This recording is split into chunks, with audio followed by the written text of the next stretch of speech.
Listen to me and listen to me carefully. Ozzy Osbourne, one of the greatest, most iconic rock stars in the history of the genre. No doubt, without question, you're not going to argue with me, period. This guy is amazing. He's got and left a legacy that is miles long.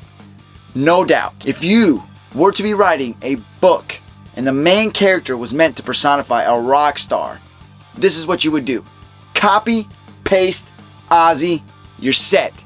Go. So Ozzy's early life wasn't no walk in the park. I mean, if you were writing a book, this would be the perfect start for your character. Young kid, born in England, 1948, abuse at home, verbal, physical, it didn't matter. His father did not hold back whatsoever. That was the way children were supposed to be raised back then, according to his father. Now, you got to realize, he was getting to a teenager, around 15 years old. You would think, man, the abuse at home, at least I get to go to school and get away from this crap. Not so fast. When Ozzy was in school, he was getting bullied so bad. There was an interview he did where he said that the kids that were bullying him once made him pull down his pants and they had a stick. He stopped there. He didn't say what happened. And I can only imagine, and Ozzy said, whatever the hell they did, that scarred him for life. 17 years old, he's out there doing petty crime. He's already quit school, robbing people, robbing stores. Eventually he was arrested for burglary, but it was this burglary charge. When he was finally released from the jail for this charge, he posted in a local paper, Ozzy Zig, vocalist, looking for band, owns own PA system. What happens next is the beginning of history. Thanks to this ad in the paper, the world would be introduced to the formation of one of the godfathers of heavy metal music and one of the most historic bands in rock history. I'm talking Black Sabbath. Listen, they dropped their first album June 1970 through Warner Brothers Records in the United States. It actually was released 4 months earlier in the UK under their second label, Vertigo. Most people regard this album by Black Sabbath as one of the first metal albums ever, and it was a huge commercial success. Listen, when Black Sabbath got rolling, I mean, they were rolling. They did not slow down for a while. Within a 7-year span, they did insane things. I mean, but back then, I think the music industry was a little different. Albums were coming out a little more often.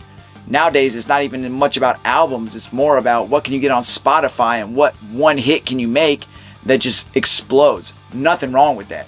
Nothing at all. After their self-titled album, they dropped their second studio album, Paranoid, with that.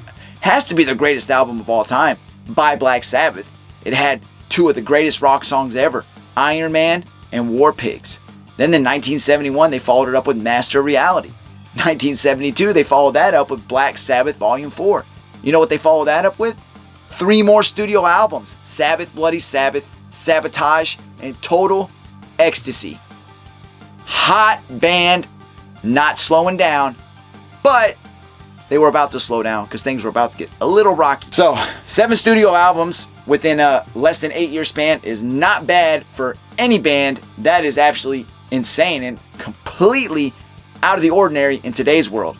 But Ozzy was ready to quit Black Sabbath and go work on a solo project. So he told the band he was leaving and he left. But like most things, if it's a relationship that the other side doesn't want to end, they're going to beg you to come back.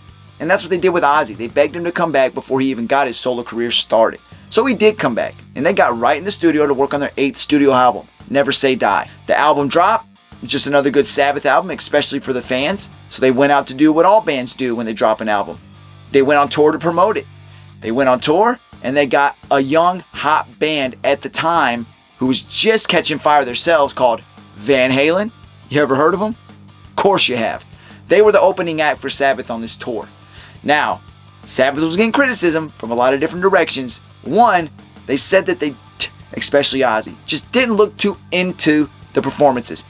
Kind of looked non-authentic. It just didn't seem like it was the Sabbath of old. Seemed like things were starting to dwindle down and lose their fun, lose their flavor. It just didn't seem the same. Not to mention the fact that their opening act was a much younger Van Halen, putting on a way better, higher energetic show. So Ozzy's time with Sabbath is got to be one of the most amazing times in his life, and not to mention in rock history, because so many great things came from Sabbath, came from Ozzy, not to mention the fact that Ozzy, while he was with Sabbath, would meet his future wife, even though he already had a wife at the time. He met a young woman, fell in love. Her father actually became the manager for Black Sabbath. I mean, you got to be on cloud nine if you're Ozzy, even the rest of the guys, but especially Ozzy, since that's who we're talking about. You know, you're in a hot band. You're ruling the world. You meet a young woman, you fall in love. Things are amazing until they're not. Because Ozzy was really getting wrapped up in his drug addiction, in his alcohol, sleeping with other women. I mean, you got to imagine that if you're committed to somebody, and then you commit to a second person, you're making it even worse. But the fact that you're sleeping with all these other women, you know it's only going to bring on many, many problems. So one problem immediately was in 1979, Black Sabbath fired Ozzy. They fired him from the band because they said he was self-destructing. Can you imagine just a year prior, he wanted to leave the band to start his solo career before they begged him to come back, do another album, which he did, only to get fired a short while later. But, you know, things happen for a reason, right? Of course, he was fired. But then he would go on to meet, also in 1979, the legendary guitarist, Randy Rhodes. He met a young Randy Rhodes, and Randy came on to be the guitarist for his solo band. And then on September 12th, 1980, Blizzard of Oz was released, Ozzy's first solo studio album. And it was a hit. So, a really crazy story about Ozzy. It was in 1981, still riding high on the success of Blizzard of Oz. He was considered already to say, okay, his solo career just might be a success. He was heading up to have a meeting with high execs and PR for CBS. But before he went up there, he decided to kill a whole bottle of brandy. So he was lit. So he heads up there, he has a meeting, and as Ozzy describes it, this PR lady just kept biting his head off it wouldn't shut up. So he asked the lady, "Do you like animals?" And he grabbed a dove, don't know where the hell he got it from, and bit its freaking head off right in front of her. And then, when she started screaming, he grabbed a second one, bit its head off, spit it on the table. The lady fell to the ground, hysterical. They kicked Ozzy out of the studio right away, told him he'll never work for CBS ever again. So after all the craziness that happened with the CBS incident, Ozzy released his second studio solo album, 1981, November of 1981 to be exact, Diary of a Madman. While out promoting this album in early 1982, they made a stop in Des Moines, Iowa, where Ozzy was rocking out and a fan threw a bat on the stage. Now, everybody knows what happened next. Ozzy says he thought it was a rubber fake bat, so he picks it up, sticks the head in his mouth, and bites the head off. Another head bitten off another animal. He threw it down, spit the head out. He said he immediately realized he made a mistake when he bit down and felt a crunch. He finished the show. Immediately after, he headed straight to the hospital for rabies shots. Now listen, Diary of a Madman is a classic album. It's a good album. Nowhere near the success of Blizzard of Oz, because Blizzard of Oz not only was a great album in its entirety, spawned two of Ozzy's greatest hits as a solo artist, Crazy Train and Mr. Crowley. Now, not only that, Randy Rhodes was really coming into his own, and he was being recognized as one of the best guitarists at that time. Matter of fact, 2003, Rolling Stone put out a list of the 100 greatest guitarists, in their opinion. They had Randy Rhodes at 85. Personally, I do not have a problem with that. Again, Rolling Stone lists, said it before, subject to, be disagreed with by quite a few people. But Randy Rhodes, things were about to get very ugly. So on March 19th, 1982, just a few months after the incident with Ozzy biting the head off the bat in Des Moines, Iowa, Randy Rhodes, Rachel Youngblood, who was the hair and makeup designer for the band, Andrew Ayok, who was the man who drove the tour bus, they were all three on a very small plane flying it around as they were stopped in the middle of their tour, the Diary of the Madman tour. Tour bus was parked on a property. They were out flying the plane. And Andrew Ayok was one flying the plane because he was a pilot. Not a professional pilot, but he knew how to fly planes. Apparently, he had also been up all night doing cocaine, so he hadn't been to sleep in over 24 hours. They were on this plane doing circles around the tour bus at a very low level, lower than tree level. They ended up getting around the fourth time they circled around, and the wing of the plane hit the tour bus. When it did, the plane went out of control, it went up, and then came back down into a nearby mansion not far from the tour bus. When it did, the plane was engulfed in flames. All three aboard died. Nobody in the house, that residence, the people that lived there, nobody was hurt. But the three aboard the plane were gone forever. Randy Rhodes was only 25 years old when he died. Just another amazing talent gone too soon. You never know when your time's going to be. So, November 18th, 1983, Ozzy released his next studio album, Bark at the Moon. Ow! Man, I remember this album. Not because I was alive then, because I wasn't. But my uncle loved this album. I would ride around with him as a young child in his 88 Thunderbird, all white, awesome car. He loved that album. He loved Ozzy. He loved Metallica. So it was one or the other that was playing at all times.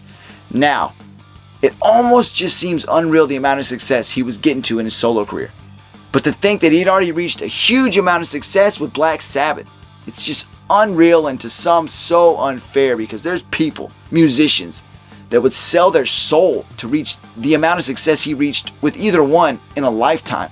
The fact that he'd done it once, moved on, and he was doing it again in a shorter amount of time is just insane.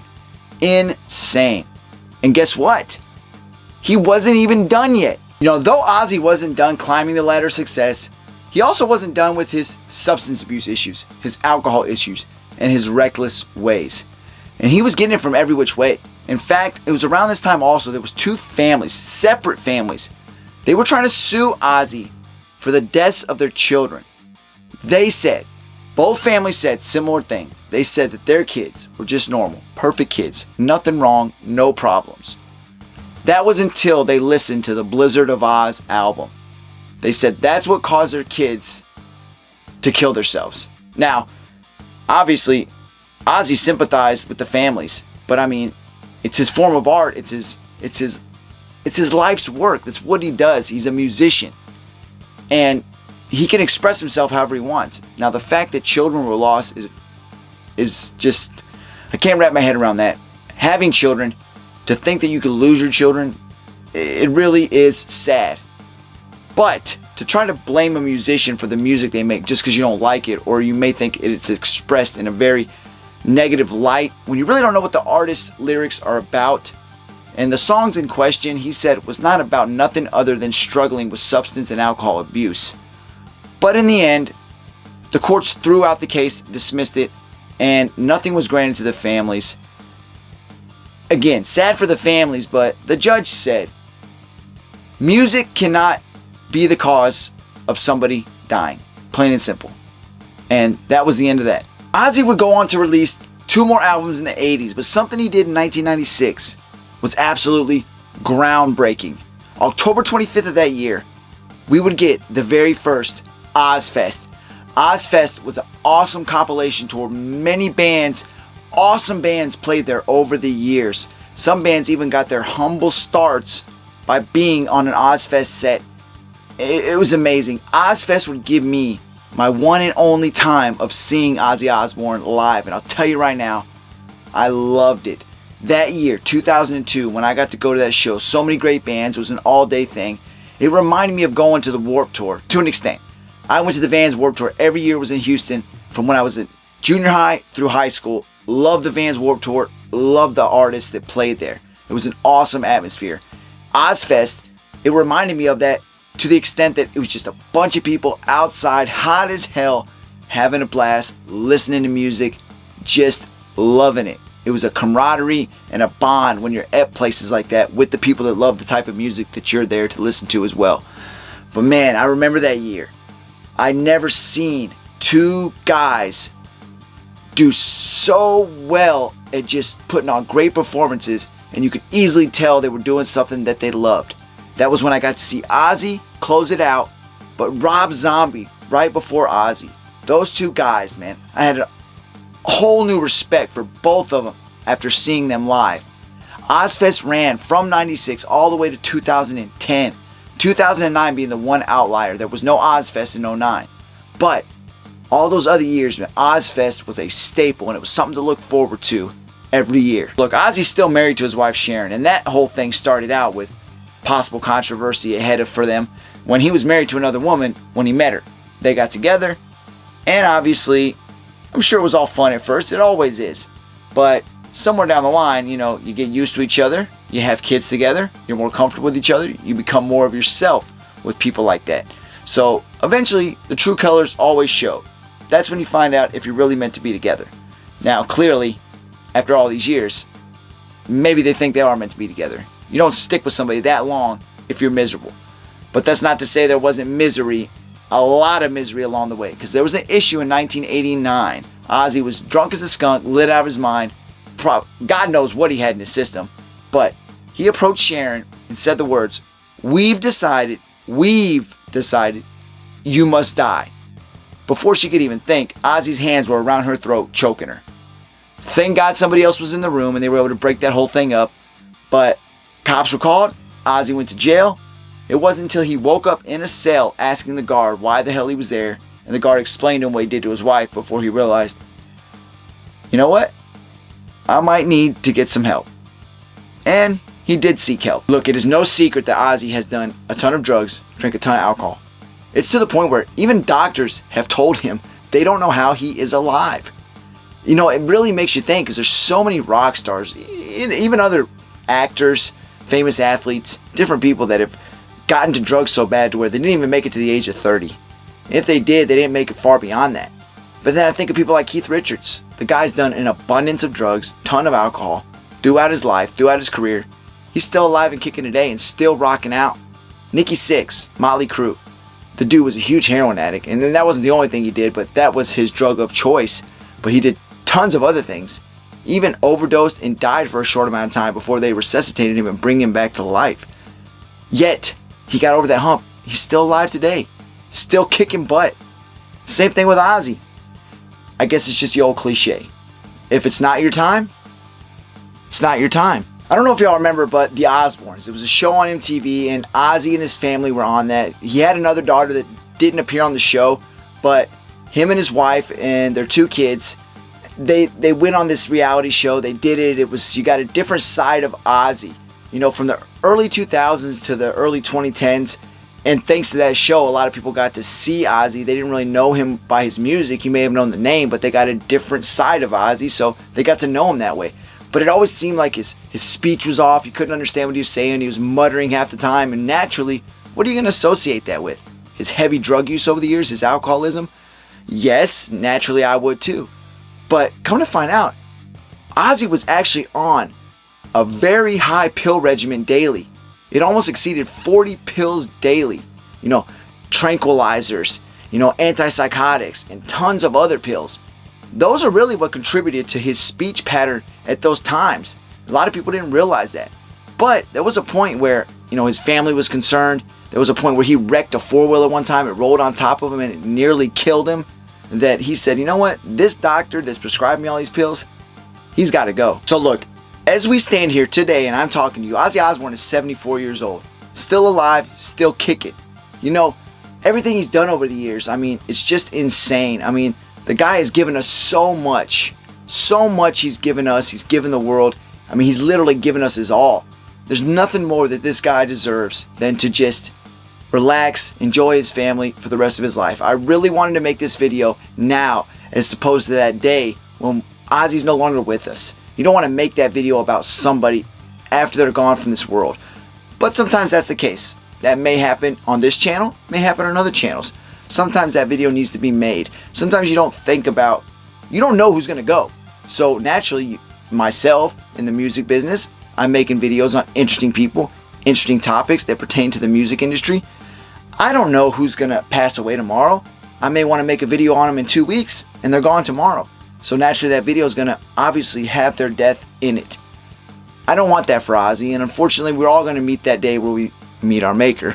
Meet that day we meet our maker. Sorry, I didn't mean to say it that way, but you get what I'm saying. We're all going to reach that day at some point, and we got to accept that. But Ozzy, he's lived a life full of insane events. I could imagine just to be a fly on the wall through most of Ozzy's life, through the Black Sabbath times, through the times in the wild 80s where, all those crazy metal bands were coming out off the Sunset Strip, and it was just the hottest thing on the world. And a lot of those bands got to tour with Ozzy, especially Motley Crue. Could you imagine seeing that? Being that fly in that room when all that crazy stuff was happening. I'd just like to see it for 20 seconds. I find that interesting. Don't know if you out there do. If you do, drop it in the comment section. What's something about Ozzy you wish you would have been able to been around to see? What is a time you would like to have lived, to have been around, to just experience what was going on in the world at that time? What was popular? What was being given to us by the music industry? You know, through the decades, there's so many great things I would have loved to have seen. Just if there was a time machine, if Doc Brown could give me a time machine, I'd be the happiest man in the world. I could go see all the things I wanted to see. But we got the future, and we don't know what that holds. But we know what Ozzy holds. He's going to live his life. We may never see him on stage again, but if we don't, who cares? The man's given us a ton. But hey, he's Ozzy Osbourne, the Prince of Darkness, the man. Now listen, if you like this video, please do me a favor, like and subscribe to the channel. Like the video, that will help YouTube put it out to a more vast audience. The more people watch the video, the more they'll put it out. That's what I need to succeed. Ozzy worked his butt off to make it in the music industry. I'm working my butt off to make it on YouTube. I need your help. Subscribe to the channel. I also need that. It'll help me grow. Again, you know the routine. Thank you everybody for watching. This is the American Dream channel. Until we come back next time with I was about to say a bad word. Another interesting story. Please, I want to build my community. I want to make you guys happy, and gals, whoever's watching. I love doing this. Ozzy Osbourne, the man. Till next time, take care of yourself. I'm out.